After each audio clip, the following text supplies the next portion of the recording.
Computer. All right, so today's topic is all on point of sale strategies, whether it's like a starting point session or strategy session, either way. It's kind of that like initial conversation with the potential client when we're sitting down with them. Now, a lot of this stuff would still apply if we were talking to someone over the phone and just kind of like, if they're just asking questions. But the idea here is definitely more specific to when we're sitting down with someone at the gym. And so, the reason I think this is so important is because the point of sale or the initial conversation with a potential client can be tricky. And I say that because like oftentimes we don't know hardly anything about them. We know, very little, sometimes nothing about the other party. Sometimes we don't even know their gender. Like it's like, man, I have no clue who this is, how old, how young. Is this person a male, female? Like nothing. We don't know their past experiences. And if you just think about that alone, based on someone's prior experiences with a trainer, man, that can be a huge difference. Whether, I think it's someone that's like, oh, we just moved here from out of state. Man, I loved my gym. I loved my gym community. I'm just looking for a new place. That person's like, man, that's like, man, they're just looking for a gym family. And like, that is going to be a walk in the park. They're like excited about the opportunity. Compare that versus someone that, maybe like, oh, I worked with this trainer before and they hurt me and I blew out my back. Like we've seen both scenarios play out. And so, again, I think that's why these initial conversations are oftentimes tricky because we don't know about someone's past experience, what assumptions may have already made, what their fears are, their hesitations. There's a lot of things that could potentially be going on. So with that in mind, we want every advantage we can possibly use to increase the likelihood of us working together. So the following are like 5 strategies. None of these are earth-shattering. Some of them we talk about often, some of them we don't. And so there are opportunities to just improve our conversation. So these are 5 strategies that can really increase the chances of someone signing up. So first and foremost, the number 1 is to lead with questions. Now, we talk a lot about peeling the onion questions. And while yes, this is that, there's actually another reason behind this. And so when I say lead with questions, what I'm talking about is to not make assumptions. And so, for example, some people really like details. They need to know every single detail prior to making a decision. If you're sharing every single detail with me, you're going to bore me to death. I'm like, let's go. Like, get to the point. What do you want? Let's speed it up. So again, I want to lead with questions to identify what's important to the other person. Do they need to know every little detail, or have they kind of already made up their mind? So again, some people are fast decision makers, others need more information. Another thing is like, we don't want to necessarily bring things up to the other party that aren't important, that could even potentially create objections in their head. So, we want to control the conversation, but by asking questions, that can help us get to the bottom of what's important to them. And so that's something to think about. Like I said, we're asking peeling the onion questions, but we also want to ask questions just so we can see, like, based on what they share, we know, is scheduling flexibility important to them? Well, if it is, then let's talk about it. If it's not, then I wouldn't bring it up. It could just be like white noise to them that's not important. So again, I want to lead with questions so that I can understand what matters to them and how many, and how much information do they need in order to make a decision. So the second thing is to find common ground. And so people buy from people they like. People like people who are similar to them. And so think about, what do they have in common? What do you have in common? Is it like age, gender, family dynamics? Thinking about someone like Aaron has a huge advantage over pretty much everyone else talking to a mom, because when this mom, when a mom brings up like, oh, I've got 3 kids and, it's a stressful schedule. And Aaron's like, yeah, I've got 5 kids. That kind of like, the mom's like, okay, never mind, you get it. I don't need to explain anything to you. So again, age, gender, family dynamics, kids, hometown, or their background or the neighborhood they grew up in. Sometimes if it gets brought up, like me, a big one is when people will bring up like walking their dog. I'm like, I'll talk about dogs all day. So it could be, like I said, someone, will bring up their dog. I'm like, oh, what kind of dog do you have? And that's just that's something. It could be their hobbies or interest. If someone comes in wearing a St. Louis Cardinals t-shirt, guess what? There's probably I'm assuming they're a Cardinals fan. I can talk about that. A good example of this that I kind of laugh at is when we were doing our pre-sale at the Claymont location, a girl walked in to do her starting point session. And this is before the gym was even open, so there's no one else in there. And I saw her t-shirt. I'm like, okay, so clearly she's a fan. So when we went to work out, and normally I wouldn't have done this, but because we're the only 2 in there, I started blasting, I was cranked it up all the way, Tupac, because she had a Tupac t-shirt on. I'm like, well, shoot, right there, the fact that I like him and she likes him, like there's some common interest.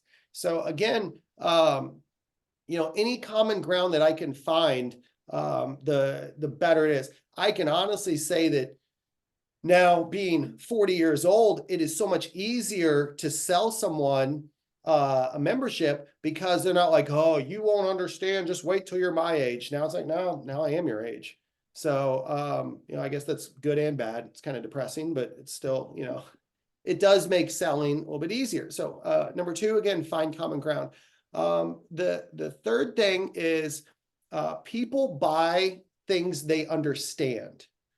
And so a good example of this, there was a study done by a company that had laid out in a grocery store 3 different types of salsa on one table, and then at another location they had 24 to have samples and stuff. They had 24 types of salsa laid out, and most people think, well, there's 24 types of salsa, there's more options, people are going to buy more. And actually the opposite was true. And it was really interesting. The researchers did not expect this, but the reason what they found was that there was too many choices, which led to confusion. And because people were confused, they couldn't make a decision. So they just didn't buy anything. And so again, people buy things they understand.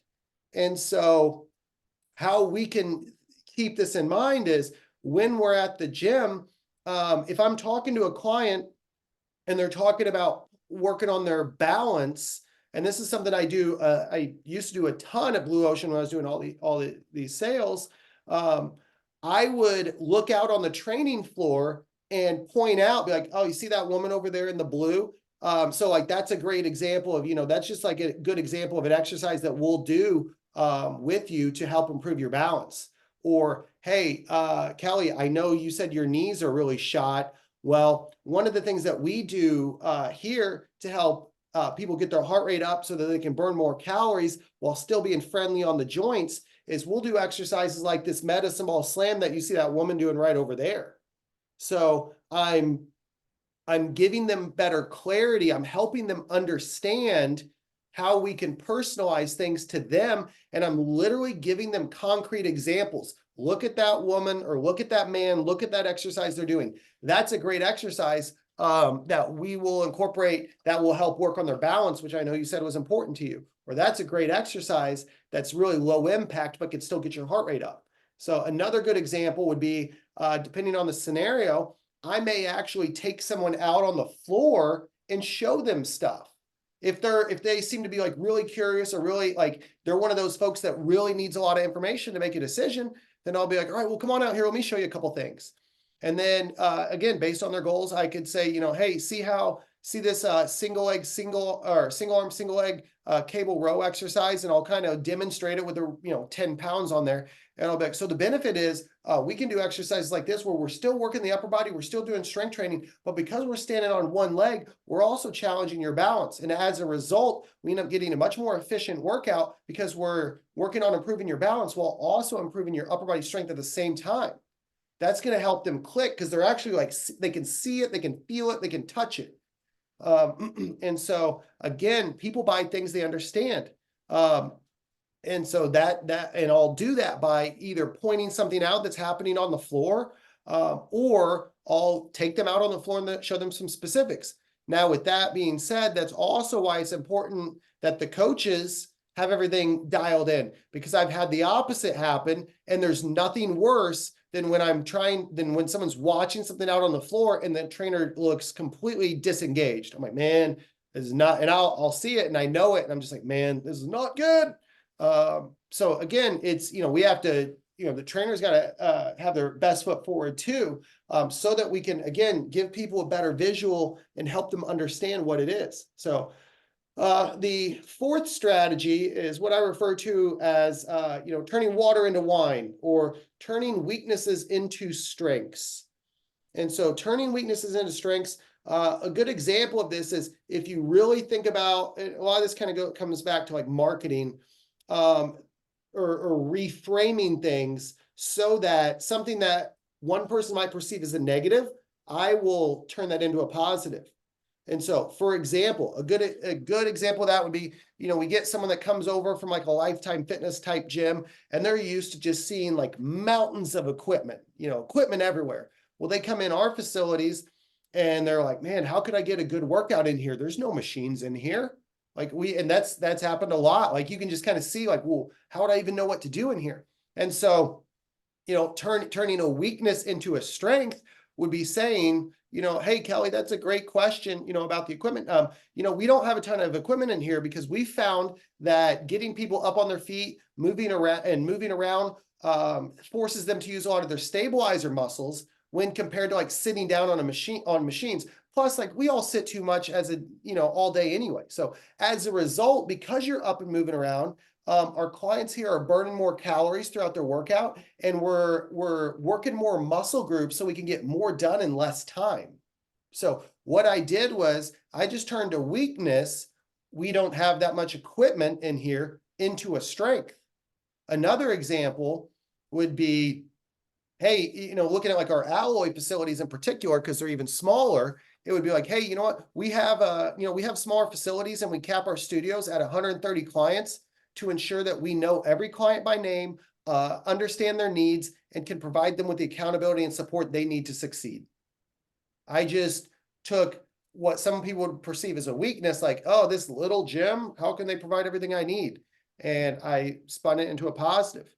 One third and final example here of turning weaknesses into strengths would be someone that's like, oh, well, it's kind of expensive. I can only afford to come in 2 times a week or 3 times a week. And like at Gold's Gym, I could go every day for, same price or less or whatever. And so how I would spin that around would be something to the extent of like, the reasons we don't generally recommend people to come in more than 3 times per week is because research shows that muscles actually get stronger during the recovery phase between workouts. And if we don't allow muscles time to rest in between those workouts, we're actually going to slow down our progress. So also in our experience, when people work out too often, that's when overuse injuries start to pop up. Maybe you've experienced that before. So, while we're big fans of moving every day, we want to balance out our strength training with other things that are a little bit lower intensity, such as maybe just like going for a walk or playing pickleball or doing yoga or riding your bike. So again, that's another example of how I could take, some people look at it as a weakness. Oh, I can only come in 3 days a week, or, oh, I can only work out 2 days a week there. And that's, turn it into how it benefits them. So the fifth and final strategy, which I think is arguably the most important of them all, is to paint a picture of their future success. And so how this applies is you think about a lot of our clients, they're nervous about working out. They're intimidated. They failed 200 times before, and in their mind, they're probably going to fail again. And so how we can get around that is to paint a picture of their future success. Now, I'll say first and foremost, that starts by leading with enthusiasm.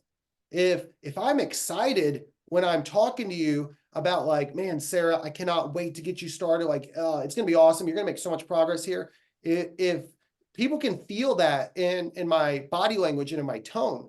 And so I'm already talking about her success, but I've got to do it with some enthusiasm that lets them know, because enthusiasm shows that I'm confident we can actually do the thing we're going to do. If someone says like they have this crazy goal, like if someone said they wanted my help getting ready for a bodybuilding show, I'd be like, yeah, we could definitely, help make some, like my tone is definitely like, nope, I might be saying, yes, we can help you, but my tone and body language are saying the opposite. And so you can see that lack of confidence in how I'm describing something. So it starts with enthusiasm as far as painting that future success. But then the other things that you can say to kind of describe it would be, you know what, Kelly, what most of our clients have found is that, you're going to start to notice an increase in your energy within just probably like 2 weeks on average. That's when you'll really start to feel a difference. And I know that's important to you because you said you've been sitting behind a desk for the last 10 years and not exercising. So another example would be like, Kelly, it sounds like Tuesdays and Thursdays are going to work really great for your schedule. Would you agree?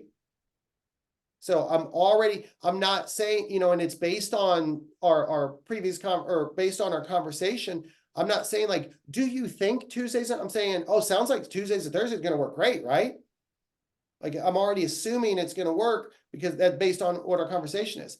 One goal specific question that I do like that helps people paint a visual in their head is asking like, Kelly, fast forward 3 months from now, what does success look like to you? That's going to get you thinking in your head, 3 months from now, what would need to happen in order for me to feel successful? And that starts to paint that picture in your head, get you thinking about it. And in doing so, it becomes a lot more concrete. So again, every conversation is going to be slightly different. But some good strategies that consistently I've had work for me over time would definitely be to lead with questions. And again, not only peeling the onion questions, but lead with questions in a sense of like, I don't want to make assumptions. I need to know like what's important to them or how many details they need. So lead with questions. 2, find common ground. Again, because people, the more someone likes you, the more likely they are to buy. 3, people buy things from people buy things that they understand. So that could be pointing it out on the floor. See that exercise? You're going to be doing that. We'll have you doing this. This is how we're going to get your heart rate up, but yet take it easy on the joints. 4, turn weaknesses into strengths. Talk about how because we have smaller facilities, we can give you more attention. Because we don't have equipment in here. Because we want you up on your feet, moving around. Because that strength's going to help transfer over to more everyday life and help you do the things that you want to do. Like you talked about being able to get down on the floor and play with your grandkids.